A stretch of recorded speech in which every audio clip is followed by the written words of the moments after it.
Bangladesh bank Rajshahi অফিসের সম্মিলিত নির্বাহী পরিচালক এবং গ্রেড 1 জনাব আমজাদ হোসেন খান মহোদয়। ভাবছি না যখন অন্য বঙ্গে দিচ্ছি তখন তারা তদবির করতেছে যে কীভাবে উত্তরবঙ্গে যাওয়া যাবে, এবং এটাও একটা দেখতেছি যে বড় ক্রাইসিস।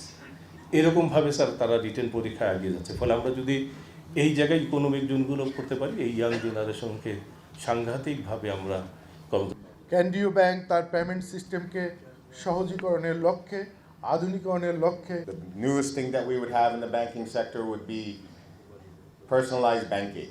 Now it comes তার ব্যবসায়িক যে লেনদেন সেটি গ্রহণ করবে। লাভি তার পদ্ধতি লাভি ভ্যারাইটি সিস্টেম সততা হার্ডওয়্যার এন্ড ইলেকট্রনিক। আসছি সুফিয়ান মিসা, আমরা বাংলা কিওয়ার্ডটি মার্চেন্টের হাতে তুলে দিলাম। আসতে পারলো না আপনার ছবি আসছে একটু এই পাশে পিছে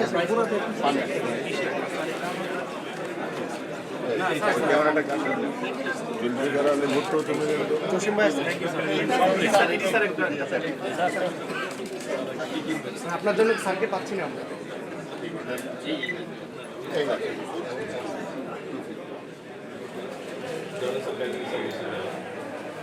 বাংলা ইলেকট্রনিক বুক আর ব্র্যান্ডিং করে পাস। interconnect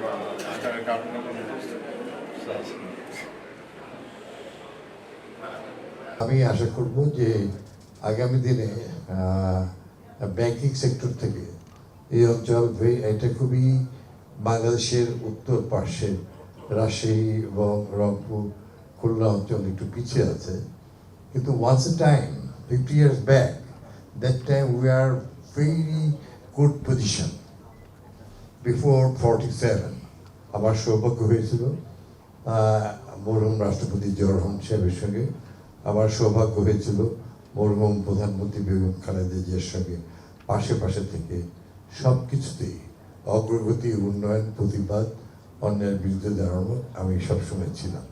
তো আমি এখন একটা দেখছি every time, every moment, every day that big change.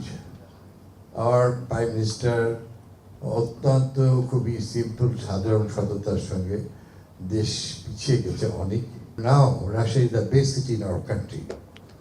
এটা আমি আশা করছি আগামী দিনে আমার ভাইয়েরা তারা এই কিউর সিস্টেমে নতুন পদ্ধতি, এটা আমি অনেক আগে যখন সিঙ্গাপুর বা ইউরোপে যেতাম তখন এই সিস্টেমগুলোতে আমি হাসতাম।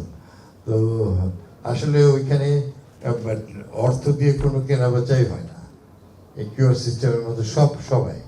তো আমি আশা করবো আপনারা এটা শিক্ষা পাবো। এখানে মানুষ অনেক সচেতন।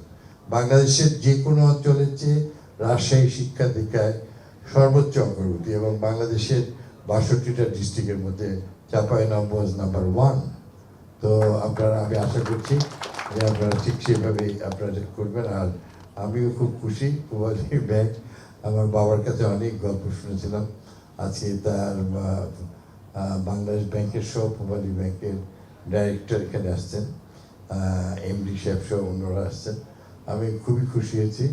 আমি আবারও আপনাদের এই সুন্দর উদ্যোগ রাজশাহীতে নেওয়ায় আমি খুবই খুশি হয়েছি, এবং আমি আল্লাহর কাছে প্রার্থনা করছি যে আমরা যেন আগামী দিনে সবাই মিলে বাংলাদেশকে যেন এগিয়ে নিতে পারি, আর রাজশাহী যেন তাতে গুরুত্বপূর্ণ ভূমিকা রাখে।